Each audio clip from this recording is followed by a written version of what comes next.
나는 전능하신 아버지 하나님 천지의 창조주를 믿습니다. 나는 그의 유일하신 아들 우리 주 예수 그리스도를 믿습니다. 그는 성령으로 잉태되어 동정녀 마리아에게서 나시고 본디오 빌라도에게 고난을 받아 십자가에 못 박혀 죽으시고 장사된 지 사흘 만에 죽은 자 가운데서 다시 살아나셨으며 하늘에 오르시어 전능하신 아버지 하나님 우편에 앉아 계시다가 거기로부터 살아있는 자와 죽은 자를 심판하러 오십니다. 나는 성령을 믿으며 거룩한 공교회와 성도의 교제와 죄를 용서받는 것과 몸의 부활과 영생을 믿습니다.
제 12장.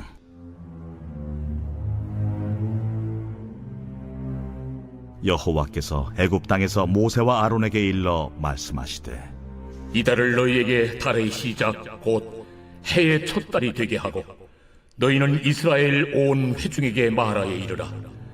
이달 열흘에 너희 각자가 어린 양을 취할지니 각 가족대로 그 식구를 위하여 어린 양을 취하되 그 어린 양에 대하여 식구가 너무 적으면 그 집의 이웃과 함께 사람 수를 따라서 하나를 취하며 각 사람이 먹을 수 있는 분량에 따라서 너희 어린 양을 계산할 것이며 너희 어린 양은 흠없고 1년 된 수컷으로 하되 양이나 염소 중에서 취하고 이달 19날까지 간직하였다가 해질 때에 이스라엘 회중이 그 양을 잡고 그 피를 양을 먹을 집 좌우 문설주와 인방에 바르고 그 밤에 그 고기를 불에 구워 무교병과 쓴 나물과 아울러 먹되 날것으로나 물에 삶아서 먹지 말고 머리와 다리와 내장을 다 불에 구워 먹고 아침까지 남겨두지 말며 아침까지 남은 것은 곧 불사르라.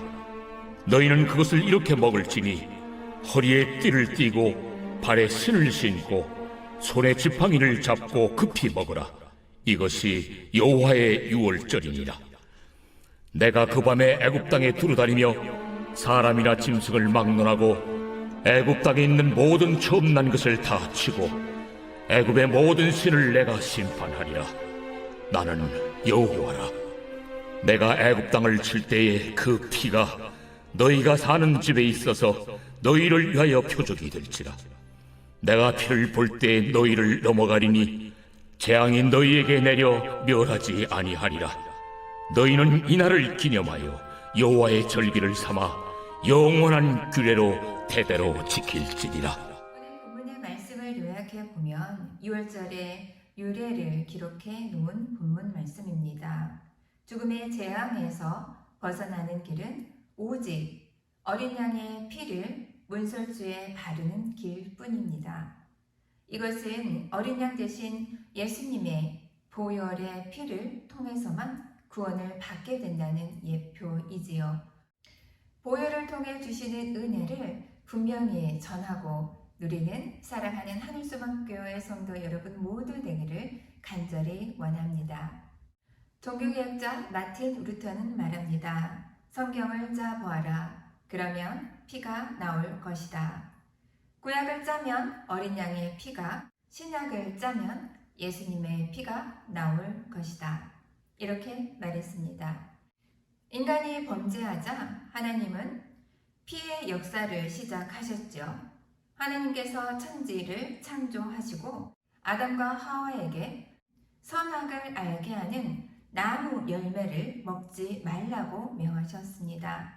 그러나 아담은 선악과를 딱 먹었지요. 그리고 부끄러워 나무 잎사귀로 옷을 만들어 입고 나무 그늘 밑에 숨었습니다. 그때 하나님이 아담을 부르시죠. 아담아, 아담아, 내가 어디 있느냐? 내가 벗었으므로 부끄러워 숨었나이다. 왜 먹지 말라는 선악과를 먹었느냐? 내가 먹으면 죽으리라 말하지 아니하였더냐? 하나님은 양을 잡아 아담과 하와의 옷을 지어 입히시고 수치를 가려 주셨습니다. 그래서 우리 기독교는 자기가 딴 무화과 잎사귀로 부끄러움을 덮을 수 있는 종교가 아니지요. 하나님께서 양을 잡아 그 피로 아담과 하와의 부끄러움을 덮어주시는 피의 종교가 우리에게 주신 것입니다. 기독교는 내가 만든 무화과 잎사귀 종교가 아니라 피의 종교이지요. 피의 옷을 지어 입히신 하나님께서 말씀하십니다. 여자의 후손은 내 머리를 상하게 할 것이요 너는 그의 발꿈치를 상하게 할 것이니라. 창세기 3장 15절 말씀입니다.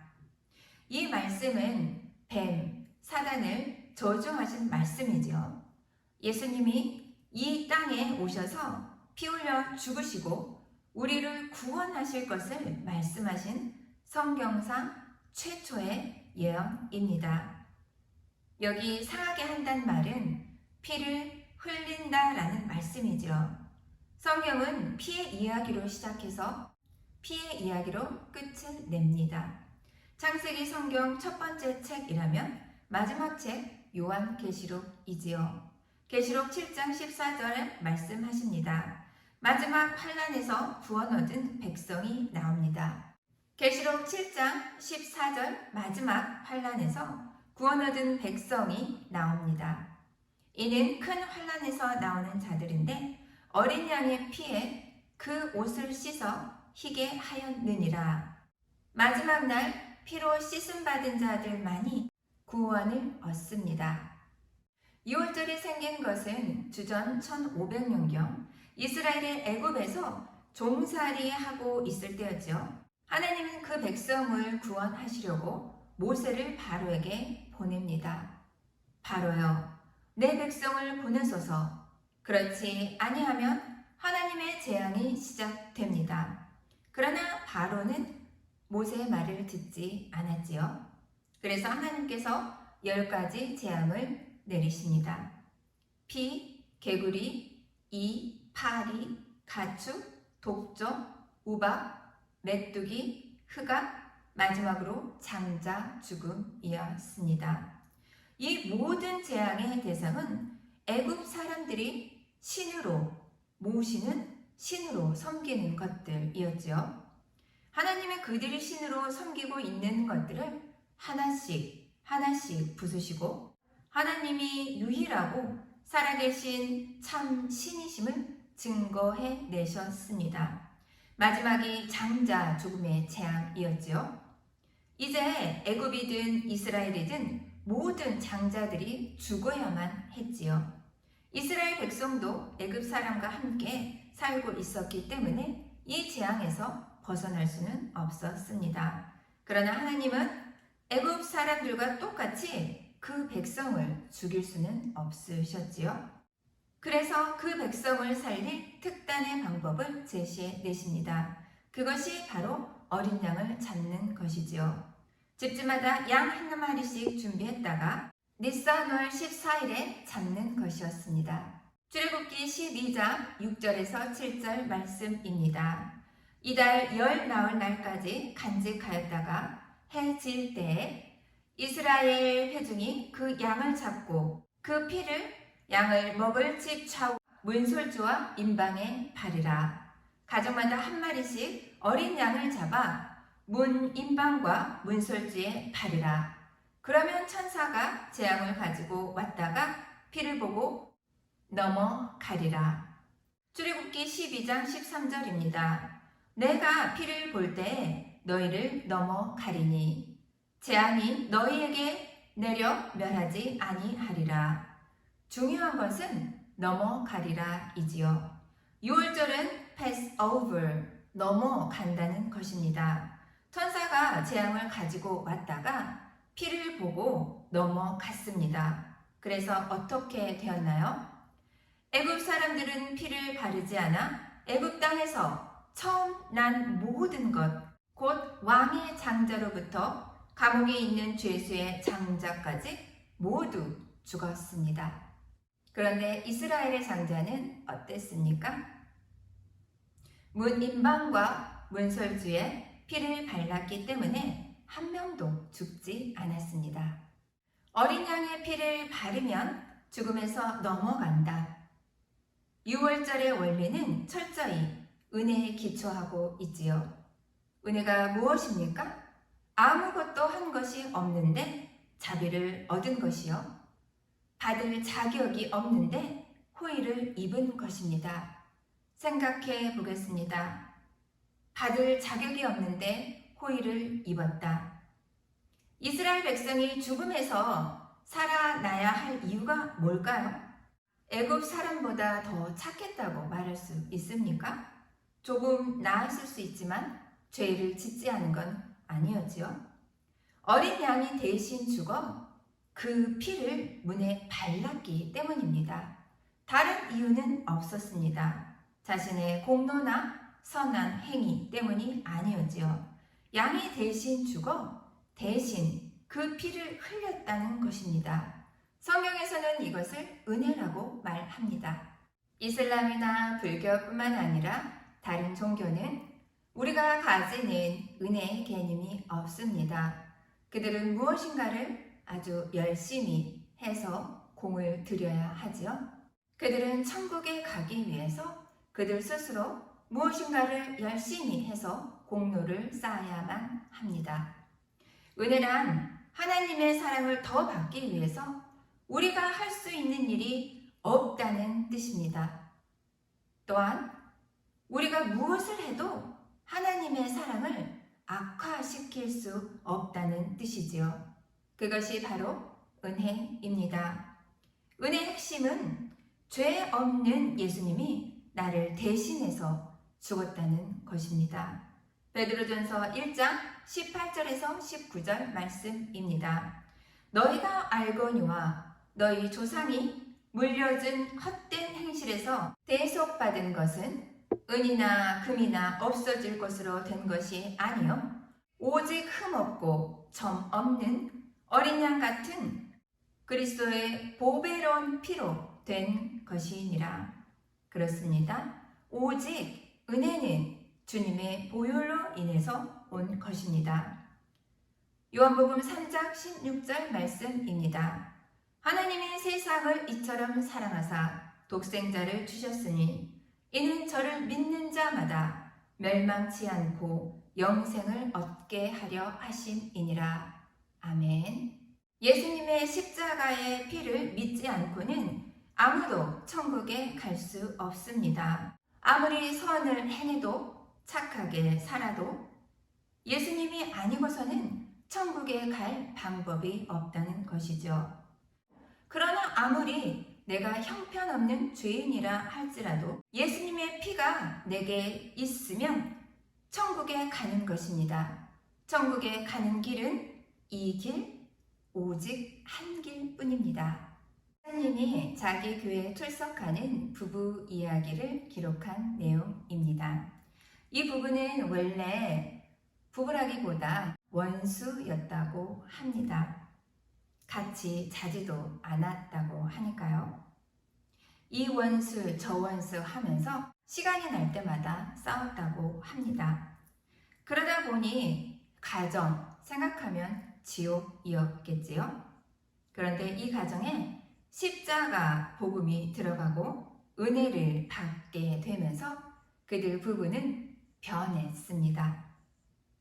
은혜를 받고 나니 남편은 아내가 너무 예뻐 보이고 아내는 남편이 너무 귀여워 보였다고 합니다. 전에는 원수였는데 이제는 서로 죽고 못 사는 관계가 되었습니다. 어느 날 목사님이 그 가정에 신방을 갔는데 그 아내가 목사님에게 불평을 했다고 합니다. 그 소리에 목사님은 이제 받은 은혜의 약발이 다 떨어졌나 보구나 하고 속으로 걱정을 하셨다고 하는데요. 그 내용은 바로 이렇습니다. 왜 하나님은 사람이 살 때 눈을 감게 하셨을까요? 남편이 너무 예뻐서 잠잘 때에도 남편을 쳐다보고 자고 싶은데 하나님이 눈을 감고 자게 하셔서 남편을 쳐다보지 못한 것에 대해 안타까워했다는 내용입니다. 여러분, 이 부분은 어떻게 이렇게 되었을까요? 십자가의 복음을 받고 은혜를 받았기 때문이죠. 은혜 받으면 이렇게 분수가 된다고 합니다. 이런 분수라면 사랑하는 하늘소망교회 성도 여러분 모두 이런 은혜를 누리기를 간절히 원합니다. 함께 기도합니다. 사랑과 은혜가 충만하신 하나님 아버지 감사합니다. 우리가 믿는 예수 그리스도 그분은 이 땅에 어린 양으로 오셔서 우리를 구원하셨습니다. 무화과 잎사귀로 우리 스스로를 구원할 수 있는 자가 아니라 어린 양의 피로 우리는 구원받았음을 고백합니다. 주님이 주시는 은혜를 알고 누리는 사랑하는 하늘소망교회 되게 하소서. 그래서 분수가 되더라도 내 남편, 내 아내, 원수가 아니라 서로 사랑하고 허물을 덮어주는 아버지 귀한 가정들 될 수 있도록 주님의 은혜와 사랑과 평강으로 사랑하는 하늘소망교회 각 가정들 지켜주시고 보호해 주시고 함께 하여 주시옵소서.